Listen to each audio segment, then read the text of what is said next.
Assalamualaikum warahmatullahi wabarakatuh. Pada kesempatan kali ini kita akan belajar tentang keterampilan membuka dan menutup pembelajaran yang merupakan bagian dari mata kuliah micro teaching. Oke, apa sih tujuan mata kuliah ini? Eh, Apa sih tujuan dari keterampilan ini? Yang pertama itu adalah agar menyiapkan mental peserta didik dalam memasuki kegiatan inti pembelajaran. Jadi, dengan adanya kegiatan membuka pembelajaran sebenarnya nih ya, dengan adanya kegiatan membuka pembelajaran, maka kita dapat menyiapkan mental peserta didik agar mereka siap untuk memasuki pembelajaran inti atau inti dari pembelajaran. Kemudian yang kedua adalah membangkitkan motivasi dan perhatian peserta didik terhadap tugas-tugas yang akan dikerjakan. Dengan kata lain, ketika kita membuka pelajaran, maka kita meminta peserta didik untuk memperhatikan tugas-tugas yang akan dia kerjakan selama proses pembelajaran. Yang ketiga, agar peserta didik mengetahui batas-batas tugas yang harus dikerjakannya. Artinya apa? Artinya, ketika kita menyampaikan, eee, di misalkan pada saat pembukaan, pada saat membuka pembelajaran, maka kita harus jelaskan ke peserta didik bahwasanya ini loh batas-batas yang harus tugas yang harus kalian kerjakan ketika pembelajaran itu atau ketika proses pembelajaran. Kemudian yang keempat, agar peserta didik mempunyai gambaran yang jelas mengenai pendekatan yang mungkin diambil dalam mempelajari bagian-bagian pelajaran. Jadi, ketika di awal kita akan jelaskan dulu apa pendekatan kita atau apa yang bisa mereka kerjakan atau apa yang mereka kerjakan ketika nanti proses belajar berlangsung. Yang kelima, agar peserta didik memahami hubungan antara pengalaman yang telah dikuasainya dengan hal-hal yang akan dipelajari yang sifatnya masih baru. Artinya kita menghubungkan pengalaman yang sudah pernah diketahui atau pernah dialami oleh peserta didik kita dengan pengalaman yang mungkin akan mereka rasakan yang sifatnya baru ketika proses pembelajaran berlangsung. Kemudian yang terakhir adalah agar peserta didik dapat menghubungkan fakta-fakta, keterampilan-keterampilan, dan konsep-konsep yang tercakup dalam suatu peristiwa. Nah, ini adalah tujuan umum dari keterampilan membuka dan menutup pembelajaran. Oke, berikutnya. Apa sih tujuan membuka pembelajaran itu? Yang pertama, dengan adanya membuka pembelajaran, maka kita berusaha untuk memusatkan perhatian peserta didik pada pembelajaran. Nah, biasanya di awal kita harus misalkan, mempersiapkan siswa untuk, mulai belajar atau siap untuk belajar. Kemudian yang kedua, membangun harapan belajar. Jadi di awal kita sebaiknya menyampaikan, eee, apa harapan kita kepada mereka, apa ekspektasi kita terhadap mereka. Jangan terlalu tinggi memasang ekspektasinya. Jadi intinya semoga dengan pembelajaran ini kalian dapat bla bla bla bla bla, sesuai dengan tujuan pembelajarannya. Kemudian yang ketiga untuk memotivasi peserta didik terlibat langsung dalam pembelajaran. Jadi di awal ketika membuka pembelajaran kita sampaikan terlebih dahulu, eee, saya misalkan ya, saya berharap kalian mampu aktif dalam proses belajar ini, entah dalam diskusi, dalam kerja kelompok, eee, aktif bertanya dan sebagainya. Jika kalian tidak paham, bisa tanyakan langsung kepada Bapak di depan, misalkan seperti itu. Kemudian yang terakhir adalah tujuan untuk membuka pembelajaran itu adalah agar memberikan kelancaran transisi dari bahan yang dikenal atau sudah dipahaminya untuk mengarah pada bahan atau materi baru. Artinya dengan membuka, kita dapat mengkoneksikan ya, mengkoneksikan antara pengalaman atau pengetahuan mereka sebelumnya dengan pengetahuan yang akan diajarkan. Contoh misalkan, kita ini lebih ke persepsi ya sebenarnya. Jadi misalkan ada yang tahu misalkan ya, kemarin materi kita apa? Oke, masih ingat materi kemarin ya? Nah, habis itu baru nanti kita oke, tidak jauh dari materi kemarin, materi kita pada saat ini adalah ini, misalkan. Contoh misalkan ya, eee, ada yang masih ingat dengan ada yang masih ingat tentang kerajaan-kerajaan pada masa Hindu Buddha yang kita pelajari semester kemarin? Misalkan. Masih ingat misalnya ya. Kemudian baru nanti pembahasan kita adalah masa kerajaan Islam. Nah, kita bisa mengkoneksikan antara dua dua materi tersebut dengan cara misalkan, oke, setelah runtuhnya kerajaan-kerajaan Hindu Buddha di Nusantara, maka muncullah kerajaan-kerajaan Islam yang istilahnya, eee, membangun peradaban Islam di Nusantara, misalnya seperti itu. Itu tujuan membuka pembelajaran. Kemudian berikutnya adalah tujuan menutup. Nah, apa sih tujuannya? Pertama, agar peserta didik mengetahui tingkat keberhasilannya dalam mempelajari sesuatu. Jadi dengan kita menutup, nanti ada ya komponen menutup itu apa saja. Tujuan utamanya agar peserta didik mengetahui tingkat keberhasilan dalam mempelajari sesuatu. Yang kedua, bukan hanya peserta didik, guru juga mengetahui tingkat keberhasilan dalam mengajarnya. Nah, jika peserta didik itu mengetahui tingkat keberhasilan dalam mempelajari sesuatu, maka guru itu dengan menutup pembelajaran, maka dia mengetahui tingkat keberhasilan dia dalam mengajar seperti apa. Oke, yang ketiga, untuk memanfaatkan pemahaman peserta didik terhadap kegiatan belajar yang telah berlangsung. Maksudnya seperti ini, dengan mengetahui pemahaman peserta didik terhadap kegiatan belajar, maka kita dapat membuat umpan balik atau misalkan dapat membuat catatan, eee, pem eee, pada hari ini mata mata pelajaran ini, materi ini ada sedikit misalkan beberapa siswa yang tidak memahami materi, tindak lanjutnya seperti apa untuk minggu depan misalkan. Itu ya. Kemudian yang terakhir, untuk memberikan tindak lanjut untuk mengembangkan kemampuan yang baru saja dikuasai. Nah, dengan adanya pemanfaatan pemahaman peserta didik, maka kita bisa mengatur atau membuat konsep untuk pembelajaran berikutnya. Nah, atau misalkan ada beberapa yang belum menguasai, kita bisa memberikan tindak lanjut untuk mengembangkan kemampuan yang baru saja dikuasai. Artinya, entah dia sudah menguasai atau belum, kita tetap ada tindak lanjutnya untuk mengembangkan kemampuannya. Nah, oke, ini adalah komponen-komponen keterampilan membuka dan menutup pembelajaran. Nah, untuk membuka itu hanya satu, yaitu menarik perhatian peserta didik. Jadi inti atau inti yang paling utama dari membuka pembelajaran itu adalah menarik perhatian peserta didik. Nah, kemudian komponen keterampilan untuk menutup itu ada dua. Yang pertama adalah meninjau kembali, kemudian yang kedua adalah mengevaluasi. Yang tadi ya, eee, selaras dengan tujuan umum dari keterampilan membuka dan tujuan umum dari keterampilan menutup tadi. Oke, kita masuk ke komponen untuk membuka pembelajaran. Oke. Yang pertama, ya, komponen membuka pembelajaran itu ada variasi mengajar guru. Nanti di slide berikutnya akan kita jelaskan. Yang kedua, menggunakan alat bantu, media, dan sumber belajar yang bervariasi. Yang ketiga, menggunakan pola interaksi belajar mengajar yang bervariasi. Yang keempat, menimbulkan motivasi. Yang kelima, memberi acuan. Dan keenam, membuat kaitan. Itu yang terakhir. Jadi ada 6 ya, 1, 2, 3, 4, 5, 6 komponen dari membuka pembelajaran. Oke, kita masuk pembahasan satu-satu. Nah, untuk variasi gaya mengajar, yang perlu diperhatikan itu ada 3, ya, yang bisa kita lakukan. Yang pertama, dengan adanya variasi suara, ya. Intonasi suara rendah rendah, tinggi, kapan kapan kita rendah, kapan kita tinggi itu perlu diperhatikan. Jangan tinggi atau teriak semua, jangan. Atau terlalu pelan suaranya sehingga tidak kedengaran di belakang misalkan gitu ya. Nah, dengan adanya variasi suara, maka perhatian siswa itu akan tertuju kepada suara kita, gitu ya. Nah, kemudian yang kedua itu adalah variasi gerak dan mimik. Nah, kalau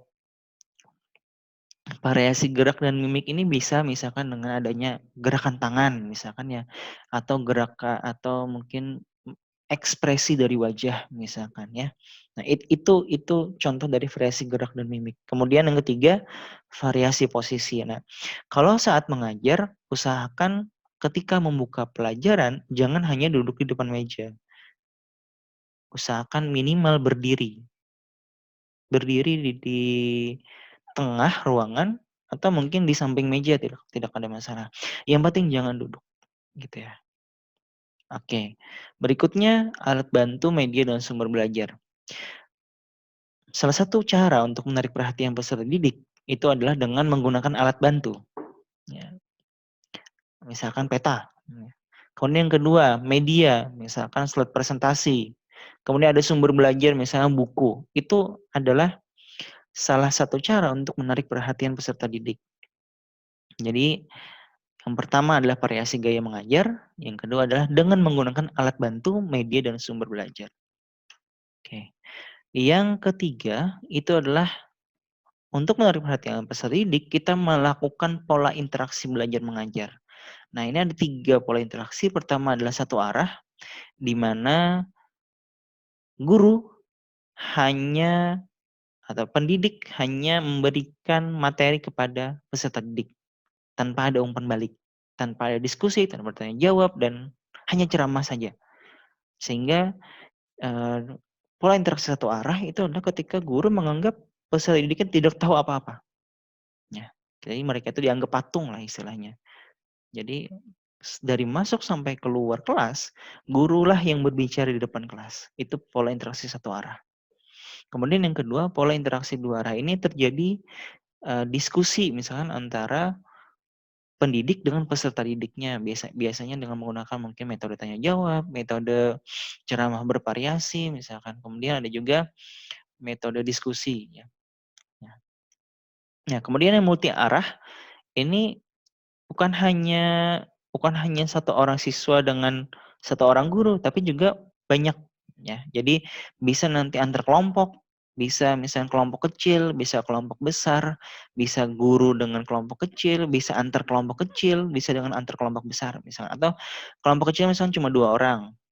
Nanti ada bikin lagi kelompok sehingga misalnya satu kelas ada 10 orang. Dibikin menjadi kelompok kecil yang terdiri dari satu kelompok kecil itu 2 orang, maka akan dapat 5 kelompok kecil. Nah, diskusi misalkan dalam metode diskusi, multi arah itu adalah misalkan kelompok 1 dengan kelompok 2, kelompok 2 dengan kelompok 3, kelompok 3 kelompok 4, 4 dengan 5, 5 dengan 1. Itu multi arah. Nanti bertukar lagi gitu ya. Itu adalah diskusi multi arah. Ya, contoh pola interaksi belajar mengajar yang multi arah. Bisa juga dalam satu kelompok misalkan satu kelompok terdiri dari 5 orang, semuanya memberikan pendapat. Itu juga merupakan contoh dari pola interaksi belajar multi arah. Oke, berikutnya untuk menarik perhatian peserta didik itu adalah dengan cara menimbulkan motivasi. Misalkan dengan cara menunjukkan kehangatan dan keantusiasan. Misalkan terkadang ada guru yang memang disenangi oleh siswanya. Misalkan mungkin karena gaya mengajarnya bagus, variasinya bagus dan sebagainya, itu menimbulkan motivasi belajar. Itu menunjukkan kehangatan dan keantusiasan.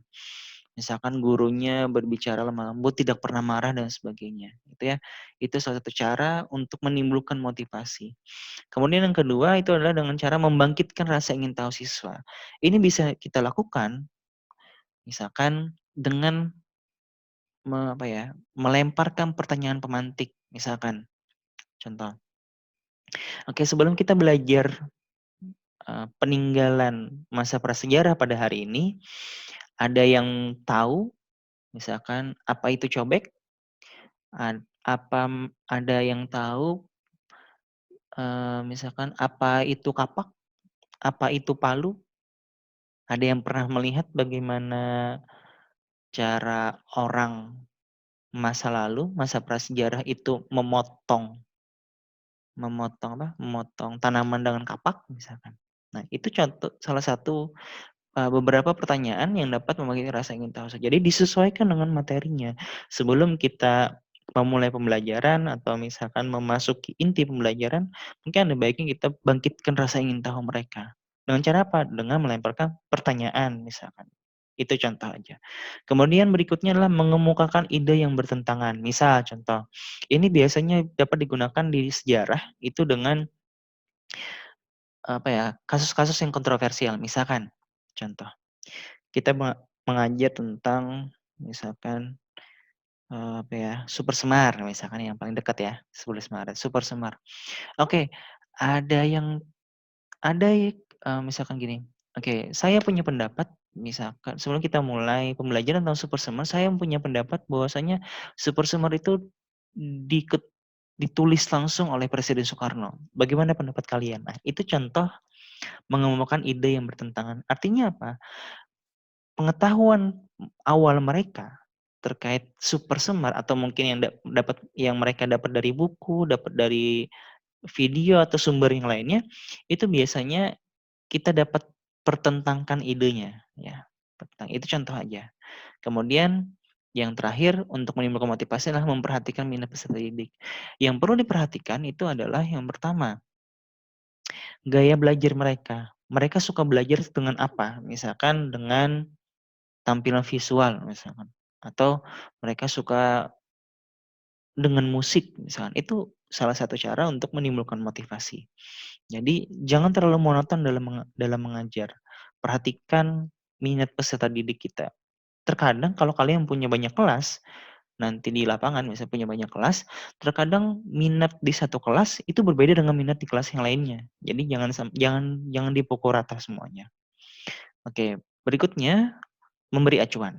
Nah, ketik ketika kita membuka pelajaran, perhatikan bahwasanya kita harus memberi acuan dulu. Jelaskan terlebih dahulu tujuan dari tugas-tugas, tujuan dari mata materi ini apa, batas-batas tugasnya yang mana, dan lain-lainnya. Kenapa? Supaya mereka tidak apa ya, belajar keluar dari batasan yang sudah kita tentukan, keluar dari materi yang sudah kita tentukan. Kemudian yang kedua, menyarankan langkah-langkah yang akan dilakukan, misalkan di awal. Oke, mungkin kita bisa sampaikan misalkan kita menggunakan metode apa, kita menggunakan pendekatan apa, kita menggunakan model apa, itu namanya memberi acuan. Jadi misalkan, baiklah pada hari ini kita akan misalkan menggunakan model A, ini langkahnya seperti ini satu langkah pertama, kedua, ketiga, keempat, kelima. Jelaskan secara detail sebelum kalian memulai pelajaran, seperti itu. Kemudian yang ketiga, dalam rangka memberi acuan yang bertujuan untuk menarik perhatian peserta didik, kalian perlu mengingatkan masalah-masalah pokok yang akan dibahas. Jadi, ketika membuka pelajaran, kalian jelaskan dulu. Oke, materi kita pada hari ini adalah tentang Super Semar. Tujuan kita adalah untuk menganalisis misalkan dampak dari Super Semar. Nah, materi pokoknya adalah ini. Masalah pokok yang akan kita bahas adalah ini. Itu contohnya, ya. Nah, itu. Kemudian yang keempat, dalam memberi acuan kita perlu mengajukan pertanyaan-pertanyaan. Artinya apa? Pertanyaan-pertanyaan ini maksudnya bukan pertanyaan-pertanyaan yang bertujuan untuk mengevaluasi, bukan. Jadi pertanyaan-pertanyaan misalkan, apa yang kalian ketahui tentang Super Semar? Itu memberi acuannya.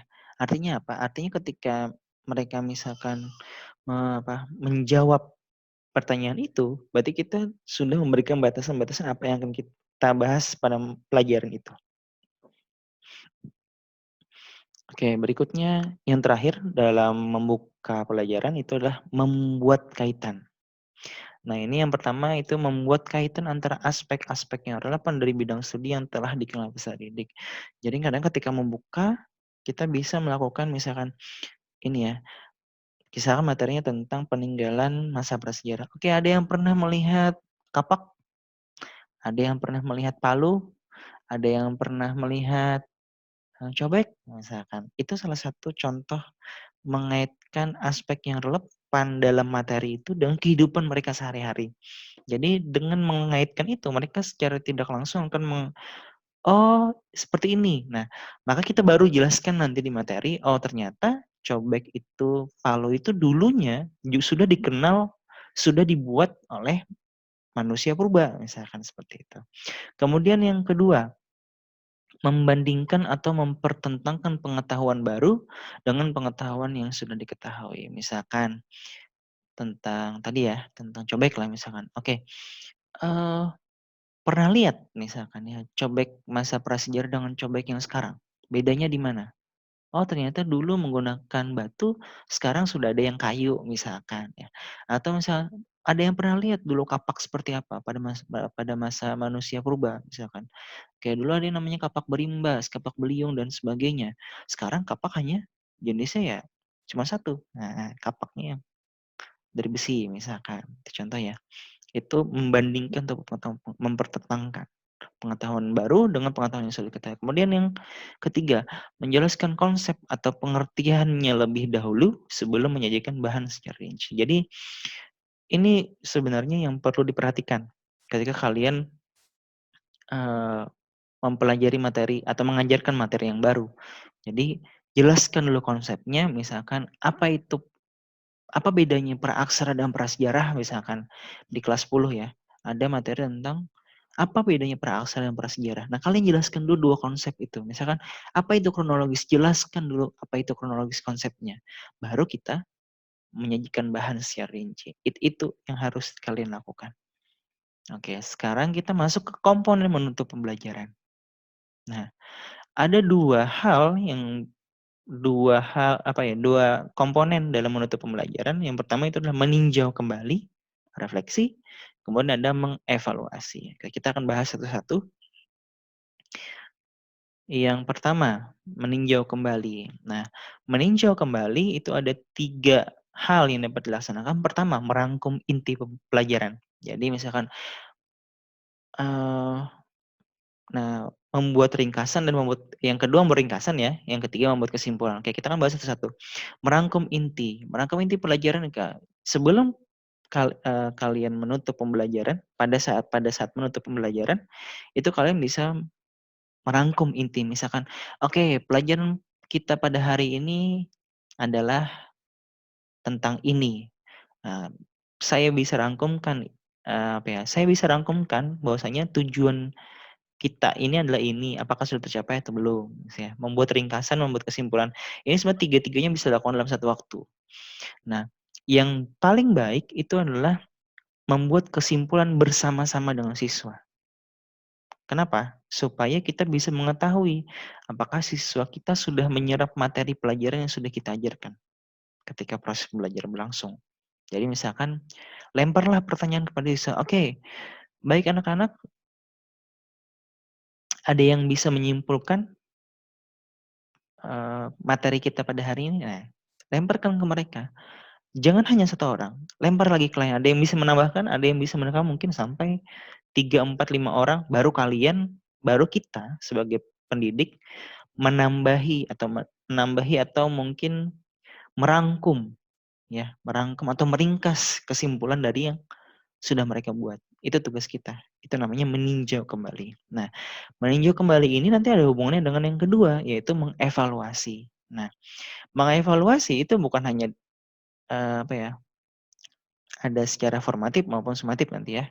Nah, dalam proses pembelajaran itu ada tanya jawab secara lisan, ya. Jadi di bagian penutup kita bisa melakukan tanya jawab, ya tadi ya. Ada yang bisa menyimpulkan misalnya. Kalau itu berupa misalkan praktek, ada mendemonstrasikan keterampilan. Kalau misalkan ya ada praktikum juga berarti mengaplikasi ide-ide baru pada situasi lain. Ya. Kemudian yang keempat, mengekspresikan pendapatnya sendiri yang tadi ya. Contoh misalkan ada yang bisa menyimpulkan, oke bagaimana atau misalkan bisa juga, bagaimana pendapat Anda tentang materi kita pada hari ini? Atau misalnya, menurut Anda, apa apakah Super Semar itu ditulis oleh Presiden Soekarno atau mungkin dipaksa dan sebagainya misalkan ya. Itu sehingga mereka bisa mengekspresikan pendapat mereka sendiri. Kemudian mengevaluasi itu juga bisa dengan menjawab soal-soal tertulis. Jadi kita sudah siapkan beberapa soal yang nanti akan mereka jawab. Kemudian yang terakhir adalah memberi kuis. Nah, memberi kuis ini merupakan bagian dari menutup pembelajaran, di mana misalkan cukup satu soal, oke, menurut kalian bla bla bla misalkan. Jadi usahakan membuat soal itu yang high high high order thinking skill ya, yang HOTS, sehingga nanti, sesuai dengan tujuan pembelajarannya. Jadi intinya adalah sesuaikan membuat soal dengan tujuan pembelajaran. Tujuan kita mengevaluasi itu adalah untuk mengetahui apakah tujuan pembelajaran yang kita sudah tentukan itu tercapai atau belum. Oke. Nah, sebagai tugas, kalian nanti buatlah video praktek membuka dan menutup pembelajaran dengan ketentuan sebagai berikut. Pertama, durasi videonya minimal 5 menit. Yang kedua, tugas dikumpulkan via Google Classroom paling lambat 1 minggu ke depan. Ya. Kemudian yang ketiga, untuk evaluasi, semua video akan melalui 3 evaluasi. Pertama adalah penilaian diri sendiri atau self-assessment, penilaian teman sebaya atau peers assessment, dan penilaian dosen atau lecturer assessment. Kemudian, untuk instrumen penilaian nanti akan dibagikan melalui WA group. Oke. Oke, terima kasih. Saya rasa itu dulu. Jika nanti ada pertanyaan, ya, jika nanti ada pertanyaan dan sebagainya bisa kita diskusikan di dalam grup. Oke, saya rasa itu dulu. Selamat malam dan assalamualaikum warahmatullahi wabarakatuh.